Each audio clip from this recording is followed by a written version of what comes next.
Good morning, all of you. Uh, Welcome back to the next part of the unit number first, that is Introduction to EDA Tool and VHDL Programming, that is part B. Now, in this part B, we are going to cover the actual VHDL programming techniques and its different views. In the part A session, that means our last session, we have covered the history of HDL language, then different types of HDL programming techniques, that is VHDL and Verilog, then the advantages, disadvantages and features of VHDL programming language. Now in this part B, that is second part, we are going to discuss how actual this VHDL programming is done. That means various aspects of this VHDL programming technique. Now we have already discussed the basic structure of VHDL programming language. That is, it has first library part, then entity part, and finally architecture part. These three parts will be there in any VHDL program that you will write. So this is the basic three parts, and along with these basic three parts there are packages and configurations too. Now we are going to discuss each of them in depth bit by bit. A digital system is usually designed as a hierarchical collection modules. Each module corresponds to a design entity in VHDL, and each design entity has two parts. Now we will start our discussion with the first part, that is entity. Now each entity is categorized into a two part, that is entity declaration, and second one is architecture bodies. Now what is actually this entity declaration? That means it describes a component's external interface, that means input and output ports. That means entity declaration simply deals with the what are the input to that system and what will be the output from that system. That's it. This is what the entity. Whereas architecture bodies describes its internal implementation, means within that black box or whatever the input output that we have defined into entity, but within that black box what architecture is present, that we are describing under the architecture body section. Then packages. Why to use package?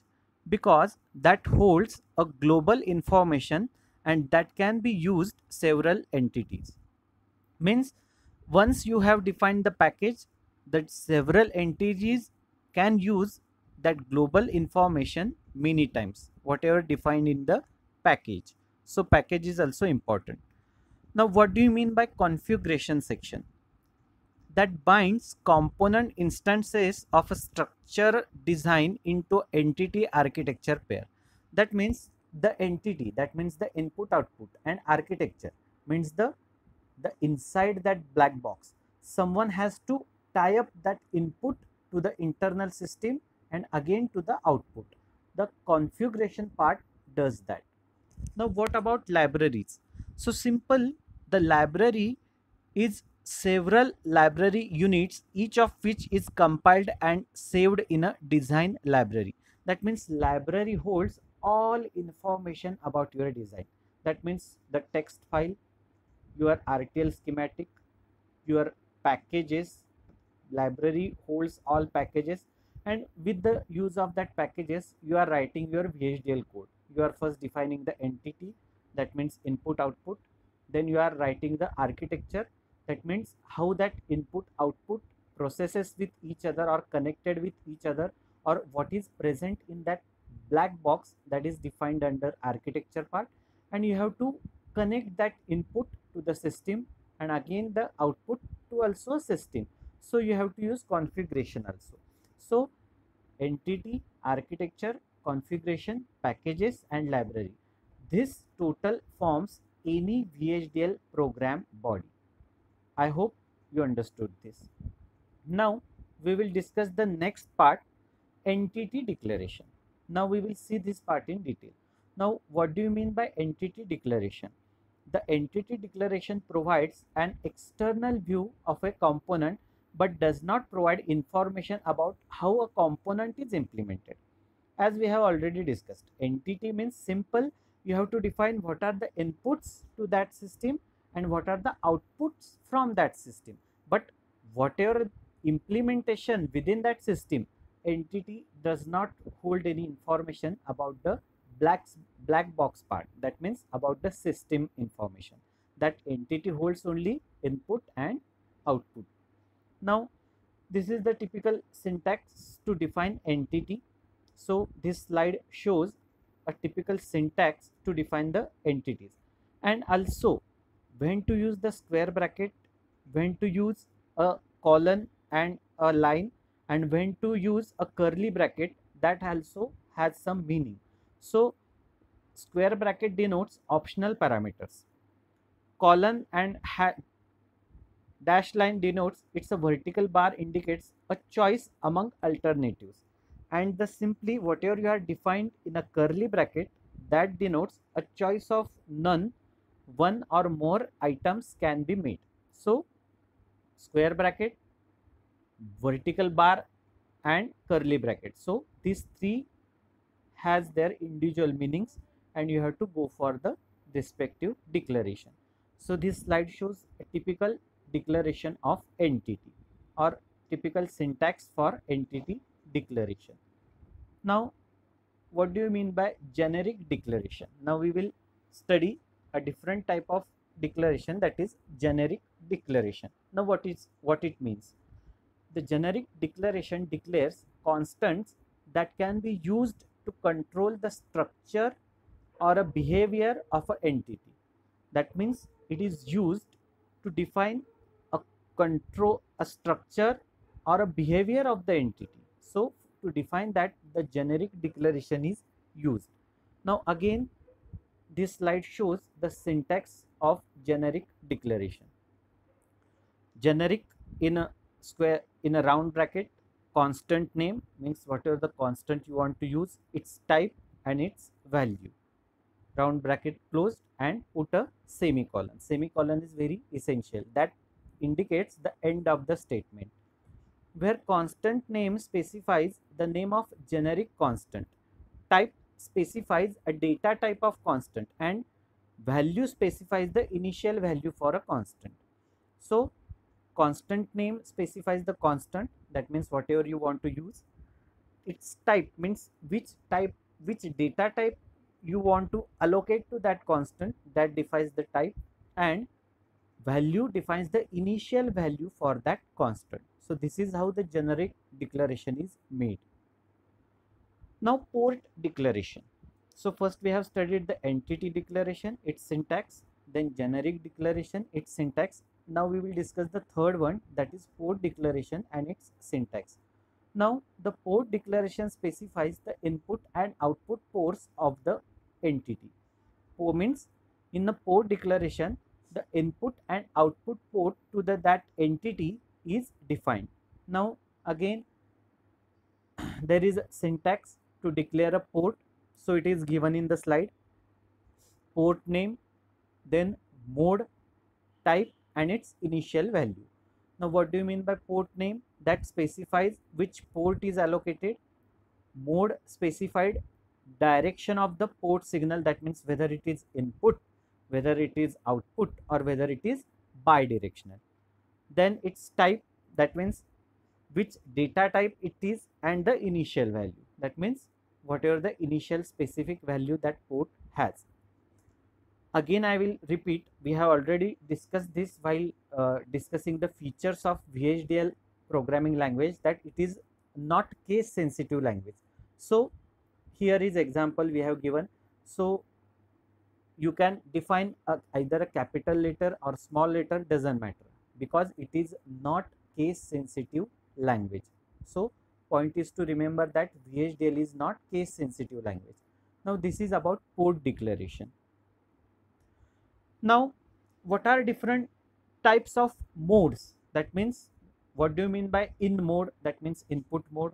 What do you mean by out mode? That means output mode. What do you mean by in out mode or bidirectional mode? So in case of in mode, can be read, that means it is act as only input, it cannot pass any output, so it is used for only input purpose. Out mode, again the name indicates it is used for output only, can be only the left side of the assignments. That means whatever the output of the system that you have to pass or that you have to show, you have to simply define that variable as a out, that means that will be the final output. And in out, or you can say it's a bidirectional, that means that mode can act as an input as well as output, means that variable can take the input and can pass the output to someone else. So these are the three types of modes that are used in a port declaration. And then what do you mean by buffer? Can be read and assigned a value. It can have only one driver. That means buffer, as you know, buffer is to simply used to hold a particular data. So we have to use the buffer. It can be read and assigned a value. It can have only one driver. That means can be both on the right as well as left side of the assignment. In-out is a bidirectional port, whereas buffer is a unidirectional one. So there is difference between the buffer and input. Buffer can be either out and in, but cannot be both. But in-out can be bidirectional. That means it can act as an input as well as output. The entity declarative item declares some constants, types or signals that can be used in the implementation of the entity. So entity declaration items can use some constants, some global constants, some of the different types or signals, and that can be passed in a further VHDL program. Now this is the example of port declaration. Now this slide shows the example how to actually declare the port. So first entity you have to write, then XXX, then port, that means any name you can give to that entity. So port, so here A will be in, that means it is a mode, integer, that is a data type, and you can allocate any value. B is again in, that means its mode is input, integer, its data type. Again C is now output, that means its mode is output, that means C can only produce the output, it cannot accept any input. D is a in-out, that means here D is a bidirectional, and E is only a simple buffer. And end XXX, that means end entity, you can give any name. Now we have to start with the architecture, that is the second flow. Again remember, VHDL code has three parts: library, entity and architecture. So first we have defined the entity, that is port declaration, and now architecture behavior of. Now means we have started with the architecture section. Now again this architecture section, you have to give some name to that architecture, that is you can give anything, XXX, YYY, anything. Now process, always after architecture we have to define a process statement. If we are using a behavioral and data flow type of modeling, in case of structural modeling, process statement is not involved. Now begin, that means the compiler will understand now the actual code or the data or the whatever the architecture you are defining, now that begins from the word begin. Now C is given to A, now that means valid A is assigned to C, that means whatever the value of input A that we have assigned to a C, that means output, and A will get assigned the value of B. We have assigned the value of B to the A, not valid because here B we have defined the input. A is an input port, so cannot be assigned a value. So A you cannot assign any value because A is an input port. So you can assign any value to C because it is output integer or output port. Now again next statement is E will get D plus 1. Again it is a valid statement because E is a buffer and D is a in out port and plus addition with 1, so it is a valid statement, and D will get C plus 1. It is again not valid statement. Why? Because C is the output, so cannot be read for input.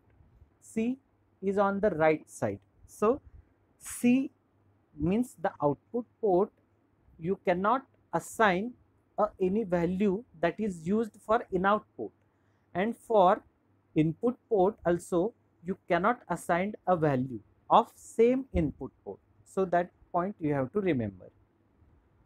Now again the entity declaration example. Now this figure shows a simply full adder structure. Now all of you know the full adder means there are two inputs, actually three inputs, A, B and C in, that is carry in, and it will produce the two outputs, sum and C out, that means carry out. So this typical box diagram shows the entity declaration of this full adder. Now how to declare the entity? Entity full adder is port A comma B comma C in, because A, B, C in are the input to that particular structure or architecture. So we have defined A, B, C in as a input, and sum and C out, that means carry out, are acts as a output. So we have defined that as a output. So in this way you can define entity for any architecture. Now again entity adder is, now we are here using a generic declaration, so n will get integer, that means data type, and some constant value, that is 4. M will get time, that means it is again data type, and that will be again 10 nanosecond. Then again port A comma B will act as an input bit vector n down to 0. That means now suppose you have to allocate a particular bit, suppose A is of 4 bit. So how to define that? So A and B input it a bit vector, that means the data type is not now integer, it is a bit vector, that means more than 1 bit. So you have to define n minus 1 down to 0, means suppose n is of 4 bit, you have to define 3 down to 0, because n minus 1, that means 4 minus 1, that is 3, 3 down to 0. Same is case with the sum. Out bit vector n minus 1 down to 0, and C out will be of only 1 bit, so output bit. End adder. So this is how the entity, the generic declaration, and again the port declaration can be write in the VHDL code. Now again this is what the actual entity declaration example. So again I will repeat, in entity part only we are defining only inputs and output, but whatever the present inside that box, that we are defining in architecture body or architecture body. So this is what the entity declaration is. Now we will discuss the next part, that is architecture. Now we have discussed about the entity, that means how to define input and output, its different types, that means generic declaration, port declaration and entity declaration.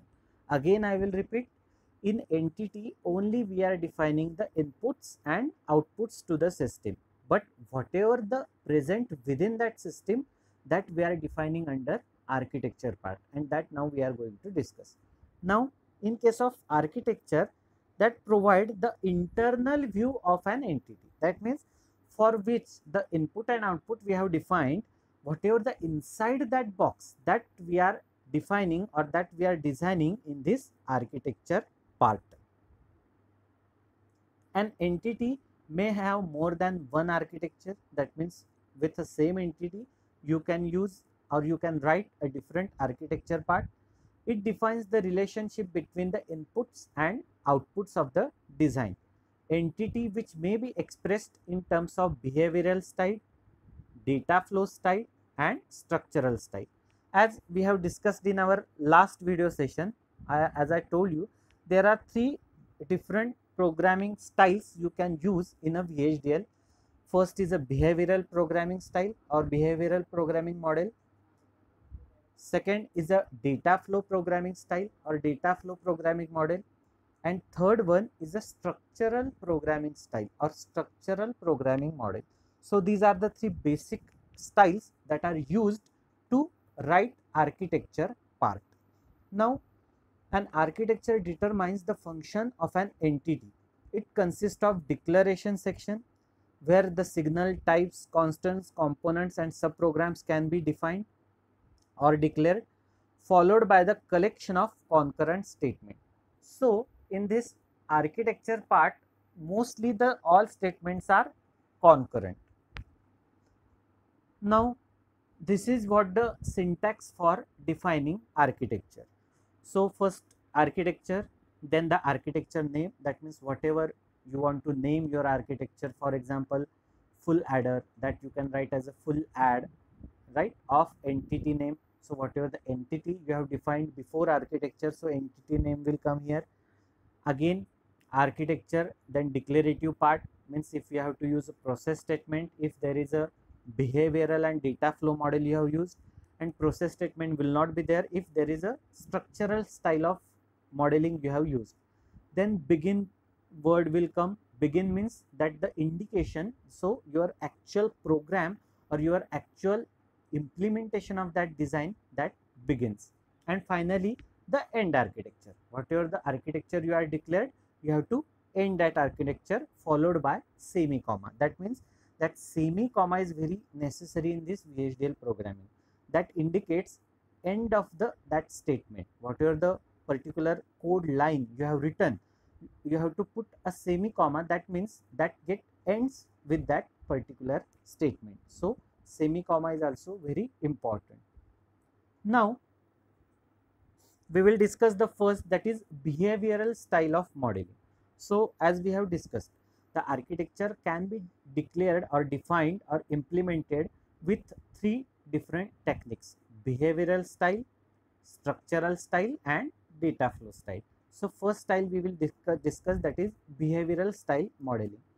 Now in this behavioral style, that specifies what particular system does in a program, like description using processes. That means that simply describes the what particular program or particular system does in the program, that but provides no details as to how a design is to be implemented.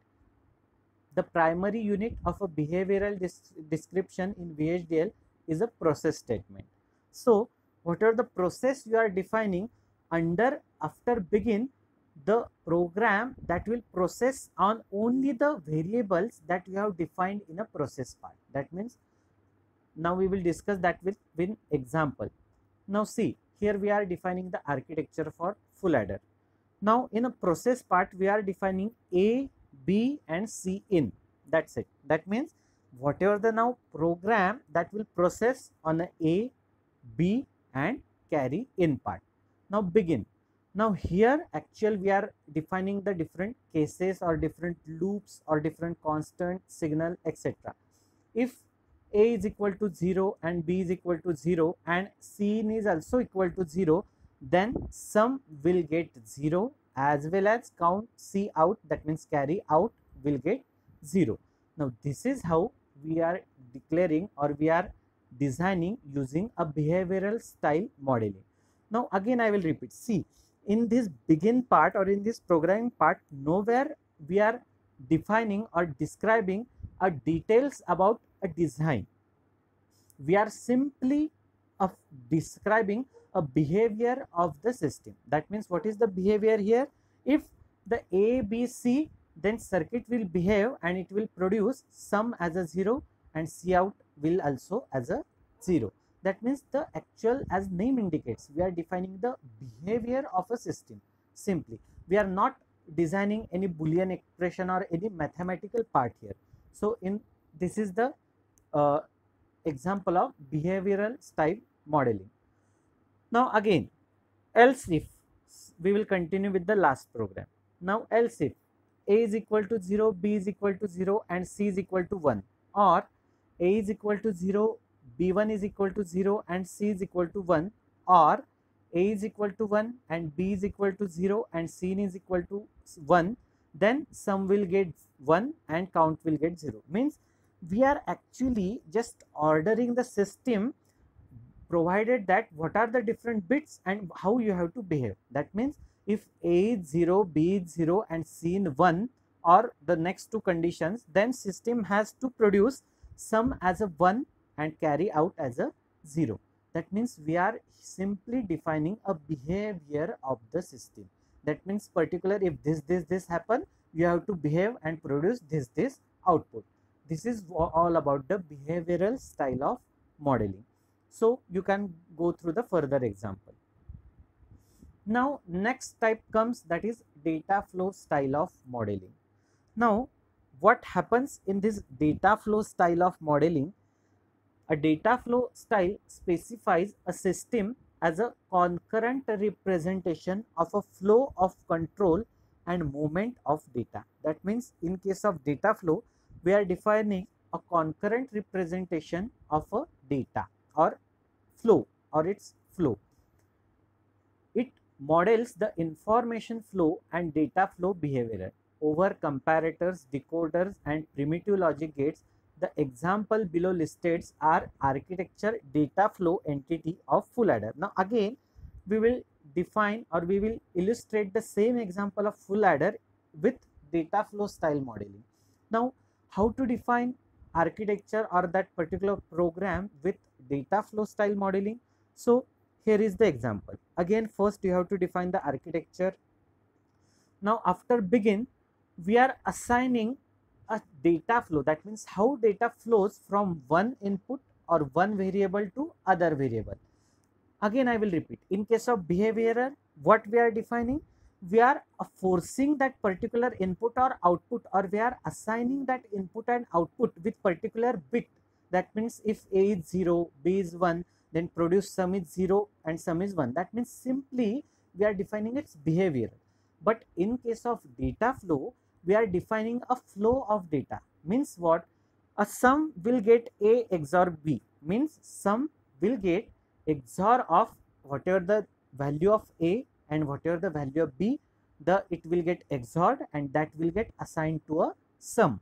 In case of C out, that means carry out, it will get A and B, or C, that means sum and C in, or A and C in. So in case of C out, that means carry out, it will get the A and B. First it will calculate the ANDing of A and B, S and C in and A and C in.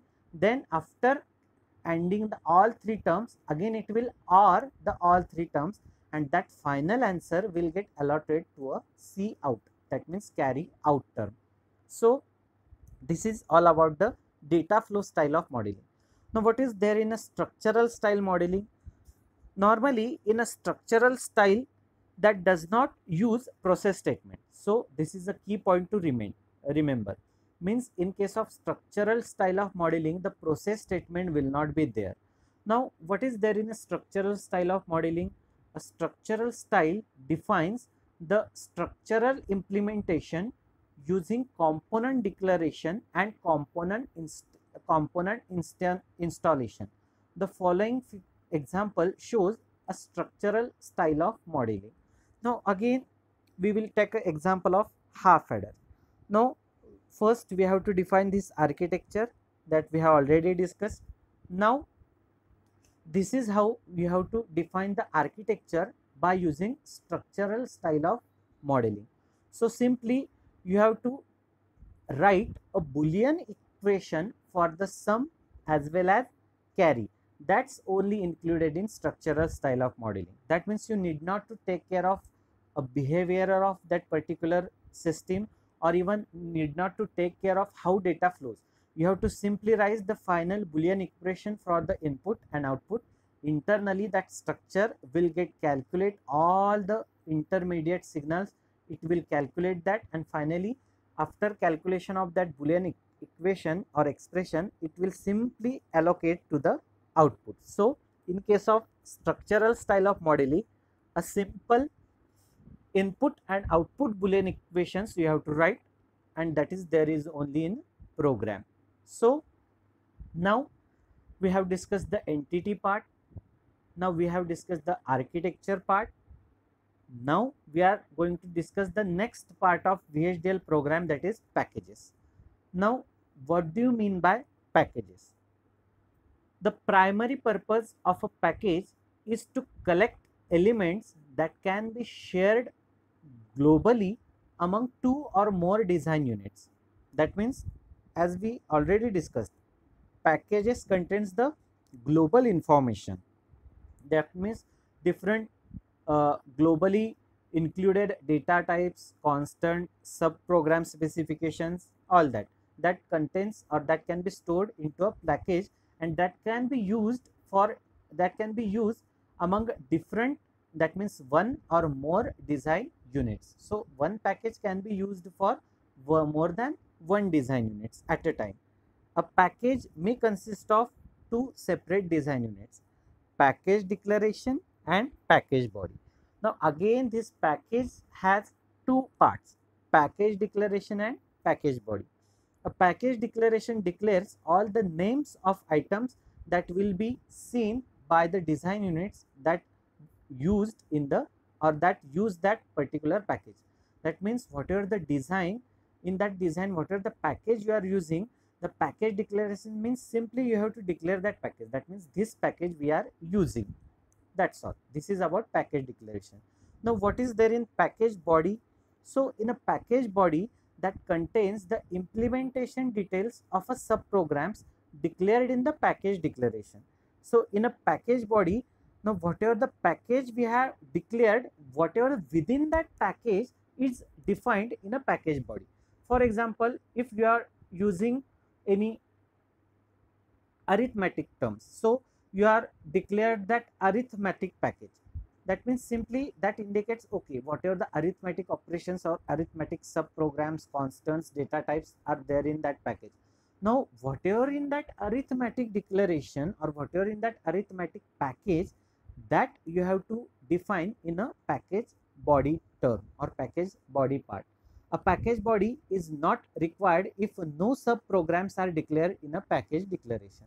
Means if there is a subprogram related to that package, then and then only the package body is required. Otherwise, simply you have to define the package declaration and you can carry on with your program.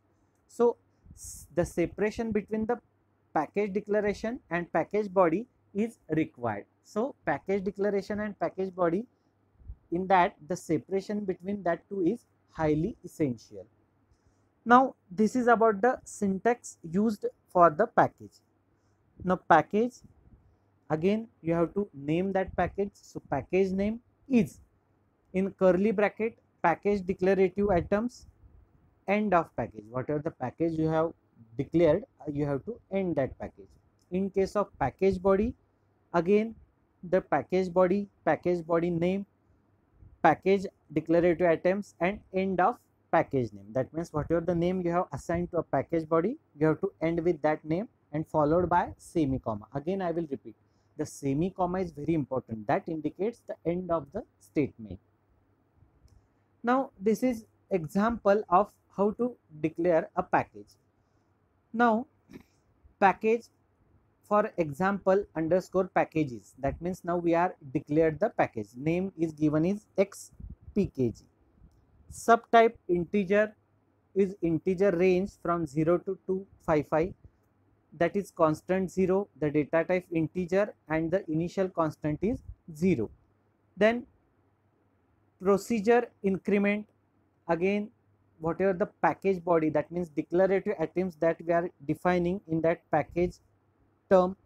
And finally end if and end incremental, and finally end x package. That means now here we have ended whatever the package we have declared about. That means end x underscore pkg, that is x underscore pkg is a package name that we have given to that package, and after declaring the different items within that package, we are ending the package with semicolon. So this is how the package is declared. Now we will discuss the next part, that is configuration, the fourth part. All of you, again I will repeat, there are 5 major parts of any VHDL program. that is library, entity, architecture, configuration and packages. So we have discussed the entity, packages and architecture. Now we will discuss about the configurations. So an entity may have several architecture. During the design process, a designer may want to experiment with different variations of a design by selecting different architecture. So as we have already discussed, the same entity can be used by more than one design units. That means more than one architecture. So how that architecture or that different architectures are connected with the same entity, for that purpose this configuration is very much essential. That means configuration relate two different architectures with a same entity, or whatever the different architecture that uses the same entity part. So configuration is the bridge between that different design units and entity part. So this is the syntax for configuration. Configuration, then configuration name, again entity name, that means at what entity you are bridging that between the design unit and what entity you are defining that configuration. So entity name is also required. Then configuration declarative part, then for block specification, use clauses, configuration item and end for. That means whatever the for loop that you have opened, you have to end that for loop. Then this is the configuration example. That means how actually you have to define the configuration. Again, we will take the example of full adder. For our full adder entity, we have three architectures, and for structural architecture we use two half adders. That means we have designed our full adder using half adder. That means again there are two different architectures for half adder 1 and half adder 2 that totally forms the full adder. Now to connect that two half adders and finally get the full adder with that two half adders, you have to use the configuration declaration or configuration statement. Now the name of the configuration is arbitrary. That means you can give any name.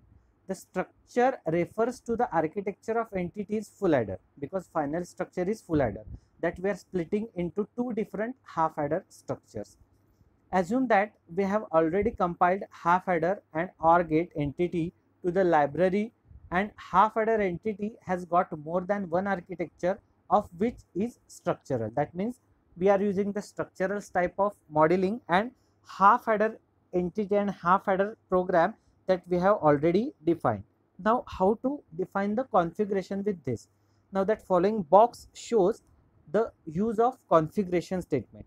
So first you have to define the configuration, then configuration name, then the entity name, that means for which entity you are defining, that is for structure entity, then for loop, then half adder 1, half adder 2, that means half adder use entity, then half adder subtract use OR1, that is OR gate use entity, and finally OR gate semi-comma, then end for and end configuration.